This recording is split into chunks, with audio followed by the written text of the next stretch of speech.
naqar ak tiis bi ñu yeewuwaalee tey muy accident bi am Kaffrine ñaari bus yu mbëkkante ba ñu bëri ñàkk ci seen bakkan ba am ñu ci gaañu ba jamono ji sax nee nañ am na ñeneen ñoo xam ne ñàkkaat nañu seen bakkan nombre bi di 58 personnes di ñaan suñu borom xaaral leen àjjana ñi nga xamante ni dañ ci am ay gaañu tamit suñu borom muccal leen ma koy jaale ñi nga xam ne tamit dañ cee am ay mbokk di ko jaale tamit Sénégal ak yëpp ndax métti na métti goo xamante ni accident bu mel nii maa ngi koy doog a dégg. accident yi nag nekkul loo xamante ni gan la fi yàgg na fi lool bu ñu fàttalikoo jamono yële ci ginnaaw bëri woon na ay accident trop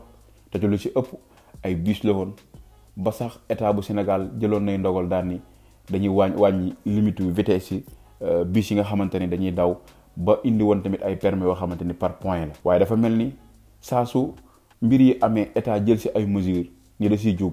quelque temps après day bàyyi mu sedd waaye laataa loolu gis nañ transport bu Sénégal ni muy doxee ndax oto bu war a jël 20 personnes nga def ci 32 personnes surchargé ko ba mu fees ba pare yàpp ci kaw gi ba nga xamante ne oto bi day demee à côté ngay romb policier ci yoon bi gendarmerie ci yoon bi buñ la jàppee leen rek nga mën a def négocier ak ñoom jox leen dara ñu bàyyi la nga dem te yow ay bakkan nga sëf léegi nag problème yu mel ni su amee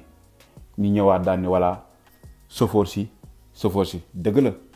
dinaa ñëw ci chauffeur si ndax am nañ ci part de responsabilité waaye ñi nga xam ne ñooy saytu wàllu dem beeg dikk bi lan moo tax ci ay sagaru 1000 francs wala 2000 francs ñu doon ciy corrompre ñi bàyyi loo xamante ne tey bu jëyee amee rek musiba yu mel nii moo ngi siy dal ndax yaakaar naa ni bépp koo xamante ne yaa nekk ci yoon bi di xool wàllum transport bi war nga dugg xool ci oto yi ndax dañoo surcharge wala surcharge yu ñu ndax oto dafa war a am équilibre boo xamante ne yu mel nii bu amee ñaari day taali sax ñu bëri dinañ ci mën a mucc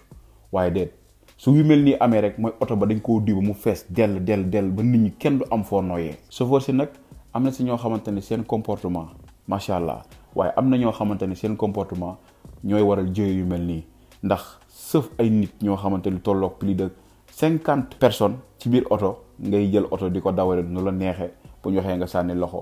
wala tamit doo noppalu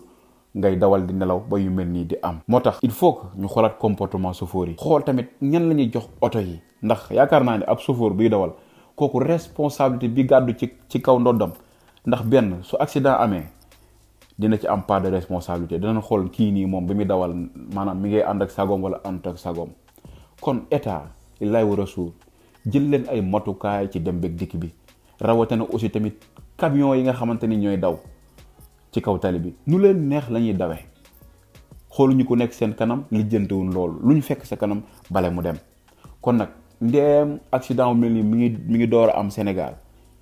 njiitum réew mi ñi ngi koy ñaan mu jël ci ay mesures fermes yoo xamante ni ba wàllum dem beeg dikk bi maanaam danañ ko teg lépp ci yoon oto du surcharge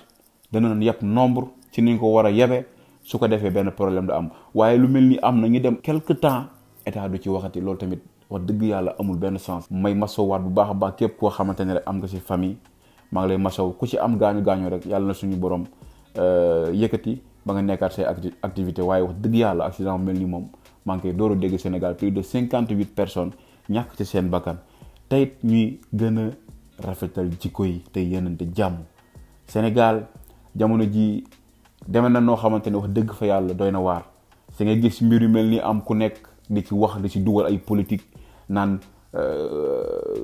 concert casserole yi moo waral lii Macky Sall moo waral lii alors que nañu delloo suñu xel ci yàlla te xam ni lu am rek suñu borom la te ñu bañ a jël politique bi di ko jiital ci yépp ndax defe naa ni lu ñëw rek ñu dugal ko ci nay rafet donc gars yi loolu moo nekkoon li nga xamante ni tey indi naa ko yéen ñi nga xam ne yéen a ci commentaire yi tamit ngeen ñaanal way dawle yi suñu borom xaare leen aljana ñi nga xam ne ñu ci am ay gaañu tamit ñu taneeg jàmm acca les gars ñi nga xam ne ñu ngi doog a dugg ci seen tamit ngeen abonné te bu leen abonné ba pare bu leen fàtte ba seen cloche notification ba vidéo bu ñu dugal rek ngeen mën koo am